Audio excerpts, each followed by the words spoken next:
Salut les amis, Mr. P, toujours vidéo de dépannage.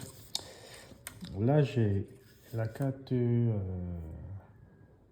commande, je veux dire.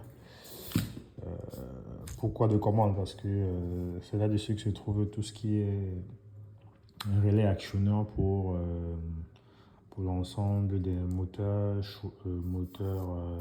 quoi d'autre? Bref, faut tout ce qui est actionneur dans un distributeur automatique. Donc, c'est d'où se trouve un peu tout ce qui est électronique de puissance, convertisseur et tout ce qui va avec.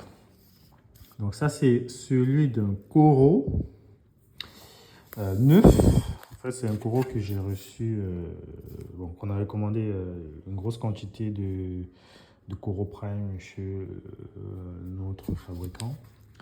Et malheureusement, ce mode, parmi les machines qui sont restées longtemps au stock, il y avait une qui avait un souci.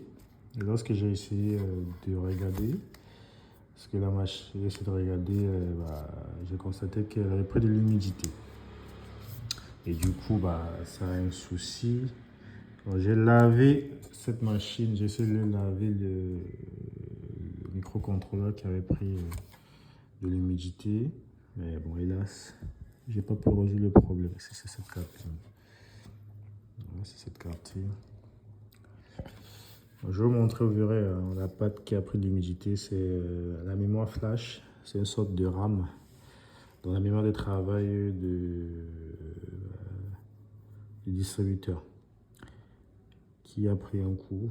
Donc, je sais pas trop si je peux zoomer là, par exemple, vous verrez. C'est pas très évident la mise au point. Est-ce que c'est possible?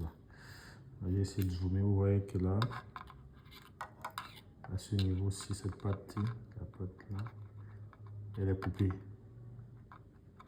Elle est coupée. Donc il y a pas mal d'autres choses aussi qui ont pris l'humidité, mais j'essaie de laver avec un produit électronique contre l'humidité, mais malheureusement j'ai pas pu résoudre le problème. Donc il y a ça qui est coupé. Voilà, c'est coupé. Et ce composant-ci, c'est une sorte de RAM. Donc c'est à l'intérieur que le programme est chargé pour être déroulé. Du coup, la machine ne peut pas démarrer automatiquement. Je suis obligé de faire un lançage manuel pour qu'elle démarre. Et pour lancer la machine de manière manuelle, la porte de la machine est hélas ouverte. Et c'est compliqué, on ne peut pas la refaire. Mais à partir du moment où la machine est éteinte, elle ne peut pas se redémarrer automatiquement. J'ai essayé de voir si je pourrais démonter, c'est possible, mais sauf que je ne suis pas très sûr de pouvoir le reprogrammer parce que le fabricant ne donne pas souvent la main dessus. Voilà. Vous voyez la patte là, non? Je ne sais pas si vous voyez la patte. Je vais essayer d'incliner pour vous montrer beaucoup plus. Le fabricant ne donne pas la possibilité, c'est cette patte-ci qui est coupée. Cette patte-ci est coupée. Vous voyez, tous les autres sont bien. C'est compliqué de la reprogrammer, étant donné que c'est un circuit programmable. Et la garantie de la machine normale est de 2 ans, je pense. Et voilà, c'est des machines qu'on a achetées depuis un bon bout de temps. On les avait achetées en 2021, dont la garantie a sauté. Donc je ne peux même pas le renvoyer chez le fabricant, c'est mort. Et cette carte-ci coûte tarif usine, je crois qu'on est dans les 500 balles par là.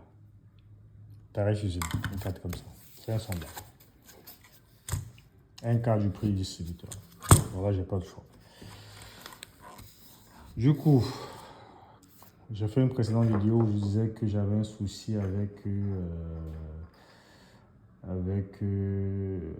un composant, un redresseur. Donc, je vais venir me servir là pour résoudre mon problème. Donc, voilà, pour ceux qui ont des problèmes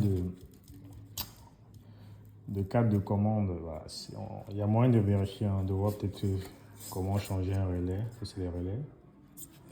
Ou des résistances là, ou des condos.